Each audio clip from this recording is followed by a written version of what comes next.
আসসালামু আলাইকুম সুপ্রিয় দর্শক, আরেকটি নতুন রেসিপিতে আপনাদের সবাইকে স্বাগত। এরকম বৃষ্টির ভিতরে এই তেলের পিঠা কার কার খেতে ভালো লাগে।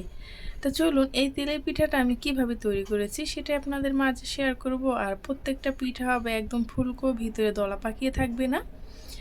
আমার তো বৃষ্টির ভিতরে এই তেলে পিঠাটা খেতে ভীষণই ভালো লাগে। তো চলুন এটা আমি কিভাবে তৈরি করেছি সেটা আপনাদের মাঝে শেয়ার করি। এখানে আমি নিয়ে নিলাম ভাতের চাল, যেটা আমরা রেগুলার ভাত রান্না করি সেইটা।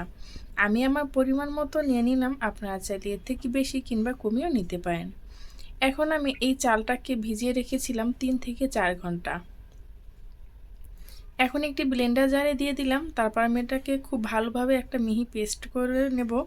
আপনারা চাইলে এটা শিলপাটাও কিন্তু বেটে নিতে পারেন। এই সেদ্ধ চালটা দিয়ে এই পিঠাটা তৈরি করলে এটার স্বাদ যেন বহু গুণে বেড়ে যায়।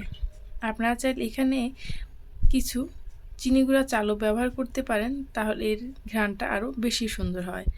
এখন আমি একটি বাটিতে এটাকে ঢেলে নিলাম। দেখতে পাচ্ছেন এটার ঘনত্বটা কীরকম। এখানে বেশি পানি ব্যবহার করা যাবে না, যদি প্রয়োজন হয় তাহলে কিন্তু অল্প অল্প করে দিয়ে দিতে পারবেন। এখানে আমি এখন এই ভাতের চালের সাথে দিয়ে দিলাম 1 কাপ ময়দা, সাথে দিয়ে দিলাম 1 কাপ চিনি, দিয়ে দিচ্ছি স্বাদ মতো লবণ। এখন এই সবগুলো উপকরণ ভালোভাবে একসাথে মিক্স করে নেব। এটাকে খুব ভালোভাবে যদি মিক্স করে নেন তাহলে এই পিঠাটা কিন্তু খুব সুন্দরভাবে ফুলে ওঠে। এখন আমি একটি হ্যান্ড উইক্সের সাহায্যে ভালোভাবে এটাকে মিক্স করে দিচ্ছি। আপনারা চাইলে এর ভিতরে কিন্তু নারকেল কোড়াও দিতে পারেন, আর যদি ভালো না লাগে তাহলে দেওয়ার কোনো প্রয়োজন নেই। আমি এখানে দিয়ে দেব নারকেল কোড়া, সাথে দিয়ে দেব কিছু ডিম। এখানে আমি 2টা ডিম ব্যবহার করেছি, আপনারা চাইলে এর বেশি কিংবা কমও দিতে পারেন। ডিমটা দিলে পিঠাটা ফুলতে সাহায্য করে এবং খেতেও কিন্তু বেশ ভালো লাগে। এখন আমি হ্যান্ড উইক্স দিয়ে আবারও ভালোভাবে একটু মিক্স করে নিচ্ছি। এখন আমি এর ভিতরে দিয়ে দিচ্ছি 1 কাপ নারকেল কোড়া। আপনারা চাইলে এটাকে এভাবে দানাদারও খেতে পারেন, অথবা আবার ব্লেন্ড করেও নিতে পারেন। এখন আমি এই সব মিশ্রণ আমি আবারও ব্লেন্ডার জারে দিয়ে দেব। ব্লেন্ডার জারে দিয়ে ভালোভাবে একটু এটাকে মিক্স করে নেব, যাতে করে সবগুলো উপকরণ খুব সুন্দরভাবে একসাথে মিশে যায়। এই তো আমার কিন্তু ব্লেন্ড করা হয়ে গেছে।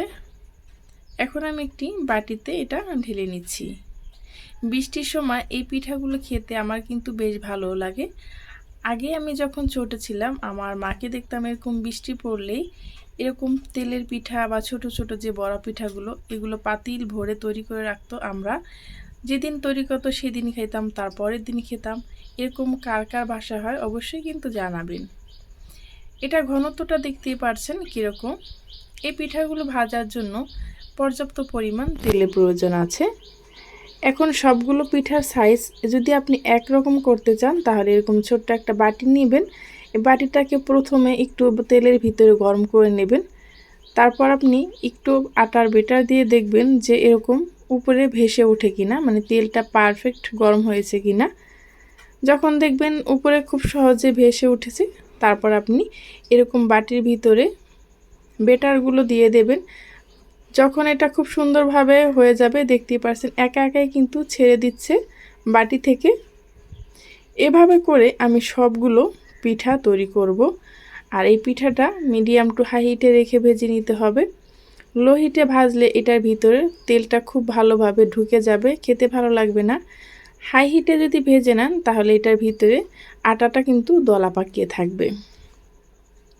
এভাবে কিন্তু সবগুলো আমি পিঠা দিয়ে দিচ্ছি, দেখতে পাচ্ছেন। আর প্রত্যেকটা পিঠা একদম কিন্তু ফুলে ডাবল হয়ে যাচ্ছে, দেখতে পাচ্ছেন কতটা সুন্দর। এভাবে করে আমি সবগুলা পিঠা তৈরি করে নিয়েছি। বৃষ্টির সময় এরকম তৈরি করে জানালা পাশে বসে খেতে কিন্তু ভীষণই ভালো লাগে। এই পর্যন্ত যারাই আমার সাথে ছিলেন তাদেরকে জানাই অসংখ্য ধন্যবাদ। এখনও যারা লাইক দেননি প্লিজ একটি লাইক দিয়ে ভিডিওটা কন্টিনিউ করবেন। আজকে আমার চ্যানেলে যারা প্রথম ভিজিট করেছেন, আমার এই ভিডিওর কোনো অংশ যদি আপনাদের কাছে ভালো লেগে যায় তাহলে প্লিজ চ্যানেলটি সাবস্ক্রাইব করে পাশে থাকা বেল আইকনটা ক্লিক করে রাখবেন, যাতে করে এরকম রেসিপি আপলোড করা মাত্রই আপনার কাছে নোটিফিকেশন পৌঁছে যায়, আপনি দেখে নিতে পারেন। এই তো সবগুলো পিঠাই কিন্তু আমার একদম ফুলে গেছে, একটা পিঠাও কিন্তু বাদ যায়নি। আর ঠান্ডা হওয়ার পর দেখুন পিঠাগুলো কিন্তু একদম শুকিয়ে যায়নি, কিভাবে রয়েছে দেখতেই বোঝা যাচ্ছে যে এটার ভিতরে সম্পূর্ণভাবে ফুলে গেছে। এরকম পিঠা দেখলে কার খেতে না লোভ লাগবে বলুন তো।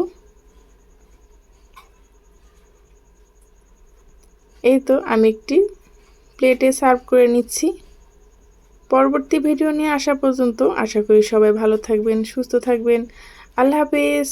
আবারও বলছি, আমার এই ভিডিওটা যদি বেশি ভালো লেগে থাকে তাহলে কাছের মানুষের কাছেও শেয়ার করে দিতে পারেন, তাদের দেখার সুযোগ করে দিতে পারেন।